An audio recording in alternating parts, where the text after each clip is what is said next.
Am I the a-hole stories? Am I the a-hole for telling my sister with cancer that bad things happen to bad people? Me, 27 male, and my sister, Ava 31, have never gotten along for a number of reasons. 1. I was adopted at age 8 and she still only addresses our parents as her parents and she calls me a family friend, not our brother, when introducing me to people. 2. I was overweight for most of my childhood and she used to bully me over it a lot. 3. I have a stereotypically girl name. I was named after my birth mom. For the sake of this post, think Kelly or Anna. Something boring and basic but unmistakably girly, and she continues to this day to bully me over it. 4. She outed me as gay to our entire high school in the school paper. 5. She says I ruined her life because I encouraged her parents to foster our other 2 siblings. 6. She once locked me out of our house for 3 days while my parents were out of town. I was 13 and had to stay at the neighbor's house because she wouldn't open the door even when my parents called and told her to. There are many more examples for her being awful, but these ones came to mind first. Last week, Ava called me, my siblings, and my parents, and asked us to come over for lunch. Me and my siblings had to stop and pick up food on the way over to her house. She won't cook for us, only for our parents, so we drove together. When we got there, our parents were already there in the kitchen crying. I asked what happened and Ava told us that she had cancer and she wanted our support. I said I'm sorry about that, because I really didn't know what else to say. Ava and my parents got upset and we all basically got into a screaming match. I told her that she really shouldn't be surprised that karma finally found her. Ava asked what I meant, and I told her that bad things happen to bad people. She started sobbing and I walked right out the front door. My parents have been calling me to say that I was an a-hole, and my siblings are mad that I drove away without them, but they agree that Ava's awful. I'm starting to feel kind of bad because I know how horrible cancer is, and I know that no one deserves to go through that. Am I the a-hole? Now for the top comments. Everyone sucks here. Your sister sucks for the horrible way she has treated you for years. Your parents suck for not stopping her behavior. And you suck for thinking that cancer is a punishment that bad people get. I lost a very good friend to cancer almost 2 years ago. She was a lovely woman and did nothing to deserve cancer. I imagine most people who have cancer have not done anything that would warrant that horrible disease. She was a lovely woman and did nothing to deserve cancer. I imagine most people who have cancer have not done anything that would warrant that horrible disease. Sadly, this is true. The good ones go first and then the bad ones seem to live forever. I mean, the real truth is that cancer just doesn't give a damn if you are good or bad. Everyone sucks here, so her for obvious reason, but you for implying that cancer hits only bad people. Also, bad things happen to everyone, not just bad people. Yeah, everyone sucks here. I sympathize with you greatly. She sounds awful, but it's the kind of thing you keep to yourself at that time, and go no contact with her instead. I agree that everyone sucks here, however I disagree with keeping quiet. Ava was asking unequivocal support, knowingly mistreating the adoptive siblings while the parents enabled her bad behavior for years. Ava is going through a terrible illness, but she not once ever expressed remorse or feelings of repentance. OP finally had a platform to raise his issues since the parents have done nothing to intervene, and it appears the younger siblings, who may still be living at home, is taking the brunt of it. Let's not forget Ava went out of her way to lock OP out of the house when he was a minor. Honestly, CPS should have been called. Punishment should have been exacted in order to curb that type of tomfoolery. OP expressed condolences at first, but the family pushed for an explanation to the lack of sympathy. Was OP supposed to lie? Because look what good that did when OP said, "I'm sorry about that." Ava and the parents are finally faced with the truth that people will not feel sympathy after years of abuse. The parents saw the abuse and how it affected OP, yet they were stoic and unresponsive, but when OP finally takes a stand, they lose their minds. Like I said, cancer is a terrible illness, but those afflicted are not entitled to any sympathy from those that they hurt. OP gave his truth and hopefully OP can finally cut contact with Ava and move on with his life. Now for the next story. Am I the a-hole for moving out cause my family keeps playing with my cane? So I, 17 female, still live with my mom, my stepdad, and my 2 half-siblings, 5 male and 7 female. My dad died when I was 5, driving me to the hospital. Mom didn't want to pay for an ambulance. He died in the crash and my leg and spine got busted up in a way that has left me needing a cane pretty much ever since. My stepdad's always been a little distant with me. He likes to make jokes about how I'm an early blooming black widow. I think he gets that from my mom, who blames me for my dad's death. I do too, it is my fault after all, so I don't push back on it. Anyway, the point is that, with the current situation, my parents are always looking for ways to get my half-siblings active and doing things without leaving the house, and have recently settled on scavenger hunts. I have no problem with this honestly. I wish they'd stop hiding stuff in my underwear drawer, but it's a 5-year-old and a 7-year-old, so that's not the worst.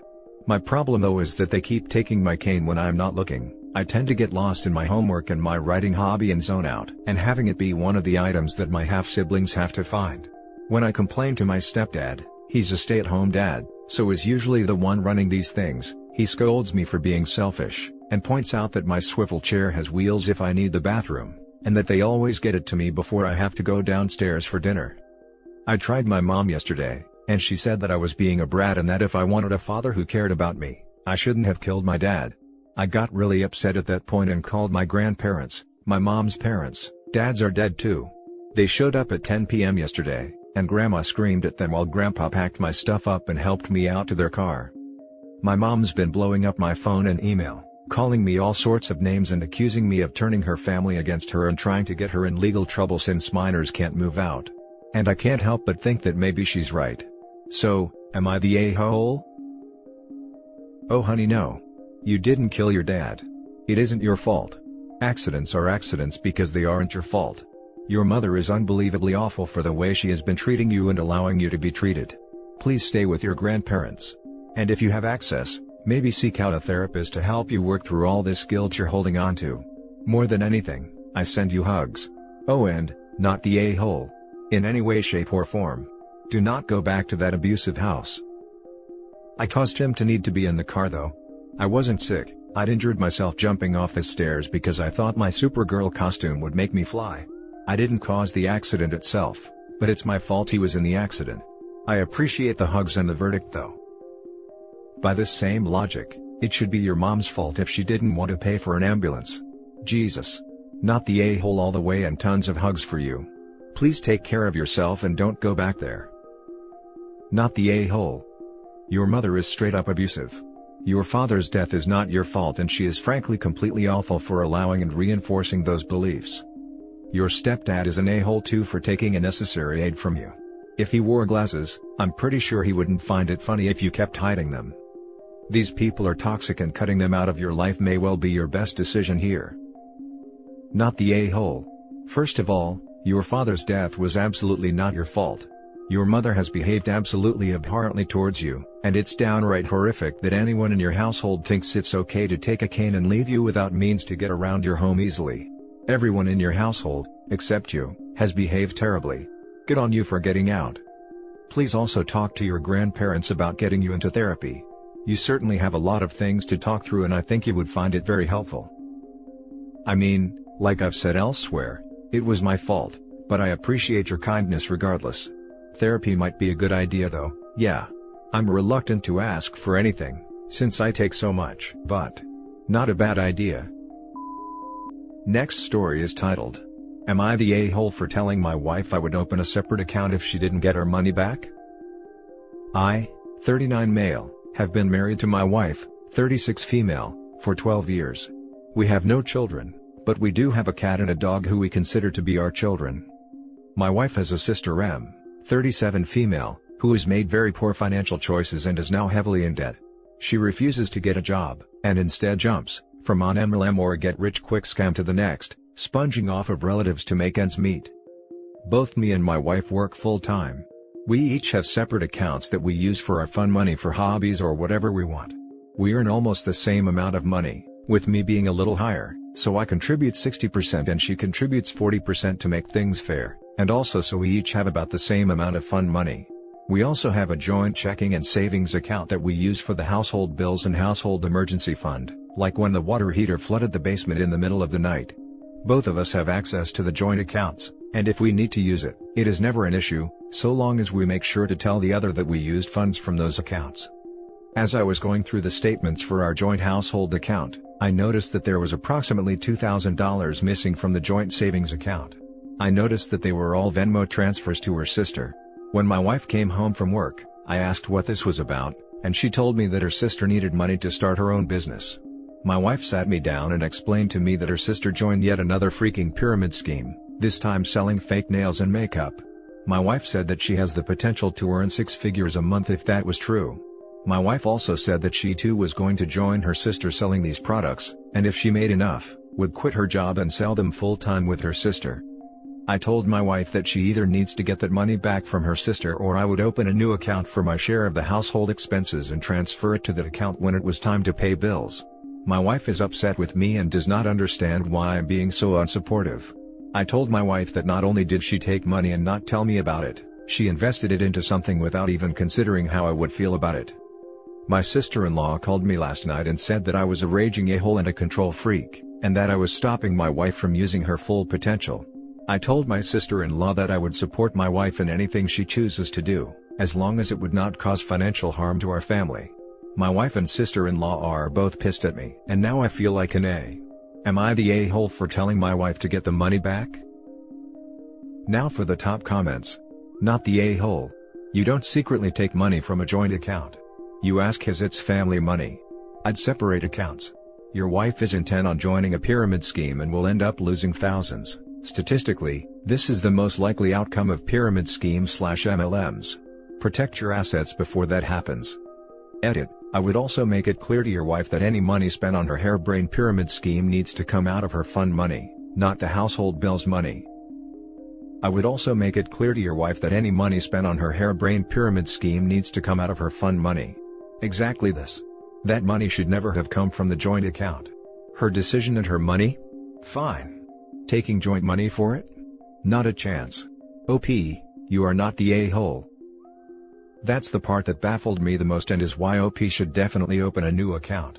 They have their own fund money, but yet she decides to not use that money, and instead transfer a large sum of money from the shared account without any communication? That screams financially irresponsible to me. I would be scared sharing an account with her. Not the a-hole. Had she spent her own fund money, that would be one thing. She can do whatever she wants with that. She can either get that money back from her sister or use her discretionary income to top up the account, but she cannot make unilateral decisions about family funds without your approval. Unless she's cool with you literally setting $2,000 on fire in front of her because you felt like it. But why spend her own money when she can just use the shared money? Don't you know it's an emergency? Don't you know that she can't just lose her money? What are you thinking? Not the a-hole. Your wife is ridiculously gullible. Yes, she is, but I also want to add the caveat that these MLM companies train people to manipulate and pressure the people in their lives using their existing interpersonal relationships. It's definitely gullible for OP's wife to fall for this scam, and believe she will make 6 figures a month doing it, but her sister, presumably someone she loves and trusts, is actively weaponizing their close relationship to manipulate her into joining, and is doing it with scripts and psychological tricks the company is directly providing her with. The wife doesn't want to join because she heard a business proposition she thought was convincing and compelling. She wants to join for emotional reasons tied into guilt, obligation and love that the sister is actively milking. MLMs are really very cult-like, and their reliance on the exploitation of existing social bonds is one reason they persist, despite 5 minutes of Google research making it abundantly clear to any thinking person that they're a horrible idea. Now for the last story. Am I the a-hole for laughing at my sister's apology? I know the title would indicate I am the a-hole, but hear me out. 11 years ago, my sister was engaged to her now husband. I had a fallout with him because of a business that didn't take off. She took his side and was pretty annoyed with me. So around a month of that situation, I was sleeping in my other sister's room one afternoon. She came to the room and took a bath. She took her engagement ring off her finger and left it in that room. Well, that is what she told everyone. After she came out the bathroom, a scream woke me up. She was hysterical because her ring had disappeared and she went like crazy telling someone had stolen it, and the obvious thief was me. She told everyone that I stole the ring because I was mad with her because what happened with her fiancé, and searched me to see if I had the ring. She told everyone that I was a thief and everyone believed her. My other sister took her side and went to comfort her, so did everyone else. They ostracized me because I was a thief, and always suspected I did it for revenge against her and her fiancé. After that, it took like a year to somewhat clear my name, because at her wedding, my cousin told everyone she had the same ring that I stole. I was not invited to her wedding, neither I had any kind of relationship with her. 2 years later, I almost broke my back and she never cared about what happened to me. Then in 2016, one of her kids fell into a serious illness that almost took his life. Everyone was pressuring me to go to the hospital to comfort her. I didn't go, and hell, I didn't even care. I had to go to individual counseling to try to get over this. I have a relationship with my other members of my family, but I don't trust them, and I don't open up to them because they don't deserve it. Since then, I have gone almost no contact with her, her husband, and kids. The few times I talk to them is only to say hello, and that's it. Last Sunday, she wanted to talk to me, because she wants his brother back, and wants me to have a relationship with her and my nephews. She told me that she is sorry for everything she did, and she was crying as she was saying it. After I heard her say that, instead of berating her, I went full Joker laugh mode, and left there. Am I the a-hole? Not the a-hole, but I'd tell her that actions speak a lot louder than words.